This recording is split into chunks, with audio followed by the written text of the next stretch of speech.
Welcome to When Gen X Ruled the Multiplex, in which I look at the films that shaped the MTV generation. Today I'm looking at the top-grossing film of 1984, which shockingly is not Ghostbusters, nor is it Indiana Jones and the Temple of Doom.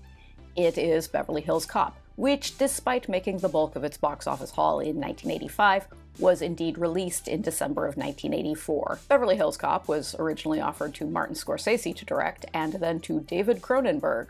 The job ultimately went to Scent of a Woman director Martin Brest. The script, which was written by Daniel Petrie Jr. from a story idea by Danilo Bach, earned an Oscar nomination for Best Original Screenplay. Other nominees in that category that year included the screenplay for Splash, the Tom Hanks, Daryl Hannah mermaid rom-com, because the mid-80s played by their own rules. We open in Detroit. The Heat is On, Glenn Frey's third best single after Smuggler's Blues and You Belong to the City, blasts as undercover detective Axel Foley tries to catch some guys in a truck in the act of transporting illegal cigarettes. Not realizing a sting operation is in progress, uniformed cops arrive to investigate, and the truck takes off, with Axel still on board. Neutron Dance by the Pointer Sisters plays as the cops chase the truck through the streets. The truck is finally surrounded, and at last the cops recognize Axel is one of their own. Axel Foley is played by Eddie Murphy. Mickey Rourke and Al Pacino were both considered for that role, and I'm delighted at the idea that in some parallel universe somewhere there exists a version of Beverly Hills Cop that was directed by David Cronenberg and stars Al Pacino. Sylvester Stallone was originally cast as Axel, and he made his own drastic script changes, taking out much of the humor and turning it into a straightforward action script before leaving the project due to creative differences. Eddie Murphy took over the role, and cinematic magic happened. Murphy, who had revitalized Saturday Night Live when he joined the cast in 1980, had appeared in two films by this point: Trading Places, in which he starred with his SNL co-star Dan Aykroyd, and 48 Hours, in which he co-starred with Nick Nolte. Both films were successful, but Beverly Hills Cop marked the first time Murphy would be responsible for carrying a film on his own. At police headquarters, Axel chats with a fellow cop played by future Mad About You star Paul Reiser, and then is bawled out by his supervisor, Inspector Todd, who is played by former real-life Detroit Police Commander Gil Hill. The police department hadn't authorized Axel's sting operation, and Inspector Todd is tired of cleaning up after this irrepressible loose cannon. We hear the familiar strains of Axel F., the iconic and chart-topping instrumental theme composed by Harold Faltermeyer. Hand any Gen Xer a synthesizer, and the first thing many of us will do is plunk out the opening notes of Axel F. Axel returns to his apartment and finds his old friend Mikey hanging out in his kitchen. Mikey is played by James Russo, whom we saw briefly in Fast Times at Ridgemont High. Mikey has been living in California since getting out of jail 6 months ago. Always a little shady, Mikey is carrying around a suspicious quantity of German bearer bonds, which he has stolen from his last employer. Axel and Mikey hang out at a pool hall listening to Patti LaBelle's New Attitude, while Mikey explains he was working as a security guard in Beverly Hills. Their mutual friend Jenny, who manages an art gallery, got him the job. Mikey and Axel get stinking drunk and return to Axel's apartment, where they're jumped by two goons: Casey, played by Michael Champion, and Zach, played by Breaking Bad's Jonathan Banks, whom we have already seen in The Adventures of Buckaroo Banzai Across the Eighth Dimension. The goons knock Axel out, then recover the bearer bonds from Mikey before killing him. Inspector Todd turns down Axel's request to investigate Mikey's murder, so Axel takes some vacation time and heads to California to investigate on his own. He drives to Beverly Hills in a montage of decadence set to Patti LaBelle's Stir It Up. Axel checks into a posh Beverly Hills hotel. The hotel is fully booked, but he cons his way into a reservation by posing as a Rolling Stone journalist in town to interview Michael Jackson. He then heads to his old friend Jenny's art gallery, where he's met by Serge, a chipper and effusive gallery worker with an indeterminate European accent. Serge is played by Bronson Pinchot, whom we've seen in Risky Business and who manages to turn this brief yet memorable performance as Serge into an entire career. On the strength of Serge, he was cast as Bulky Bartokomous in the ABC sitcom Perfect Strangers. Axel meets with his old friend Jenny, who is played by Lisa Eilbacher, who played Frank and Joe's spunky sidekick Callie on the 1970s Hardy Boys and Nancy Drew Mysteries. Jenny explains that Mikey worked at a warehouse owned by the gallery owner, a prominent Beverly Hills businessman named Victor Maitland. Axel gains access to Victor Maitland's office by posing as a delivery man. Victor Maitland is played by Steven Berkoff, known for playing Bond villain Orlov in Octopussy. When Axel asks questions about Mikey, Maitland calls for security, and Axel is carried out of the building by several men who throw him through the plate glass lobby windows, even though there's a perfectly good door right there. Axel is then arrested by the Beverly Hills PD. At police headquarters, Axel is grilled by Sergeant Taggart, who is played by John Ashton, whom we've seen playing Eric Stoltz's dad in Some Kind of Wonderful, and Detective Billy Rosewood, who is played by Judge Reinhold, whom we have seen in Gremlins and Fast Times at Ridgemont High. He also meets their supervisor, the by-the-book Lieutenant Bogomil, who is played by Ronnie Cox, whom we've seen in RoboCop.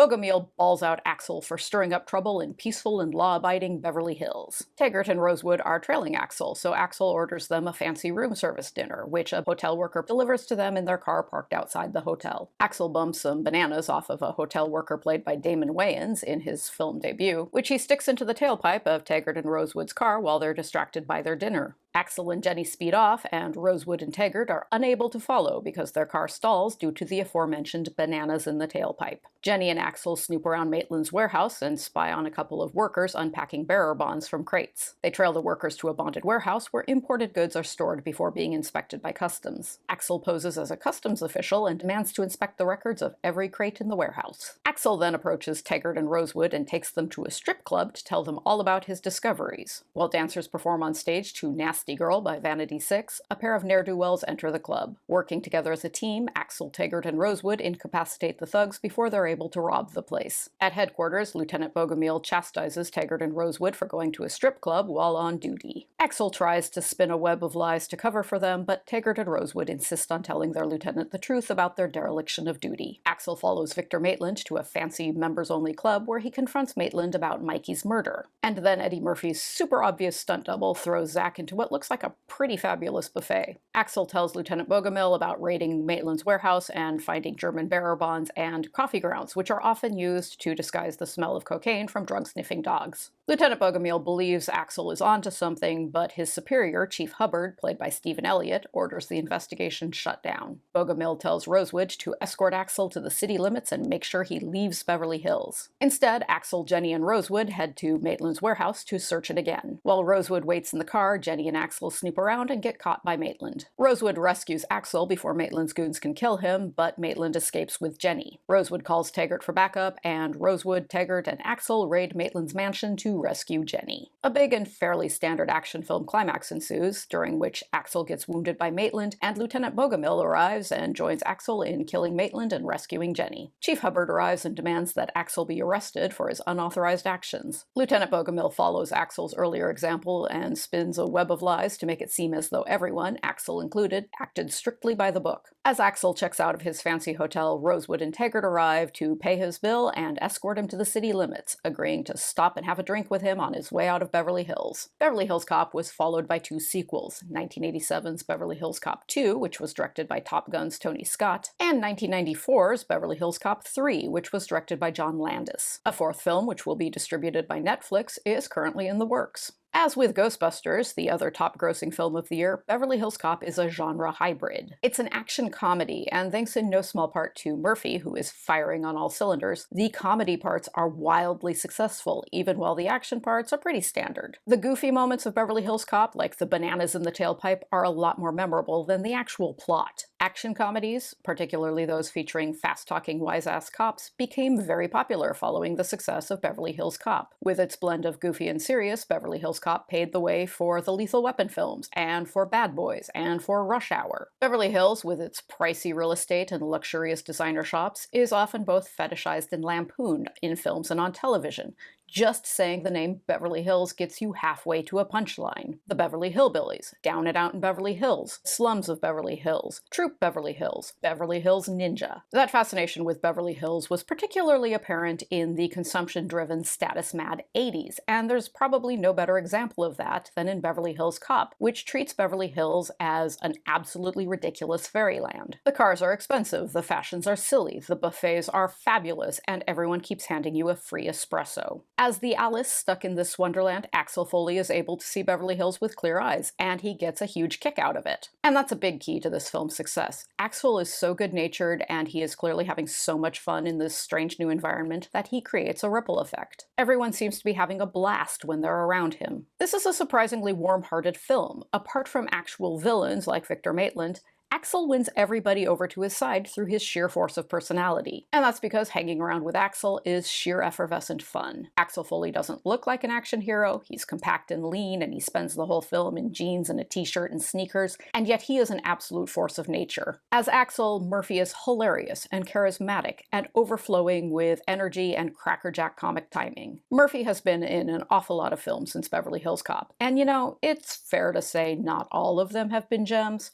But he's brilliant here. The story is nothing special, but Beverly Hills Cop is so warmly ridiculous and good-natured, and Murphy and his co-stars execute its many gags so perfectly, that it ends up being pretty delightful. Though I remain mildly confused about that Oscar nomination for Best Original Screenplay. Next time, we're going to witness the genesis of a long-running horror franchise when I tackle the original A Nightmare on Elm Street. Thank you for hanging in there with me, and I will see you here later.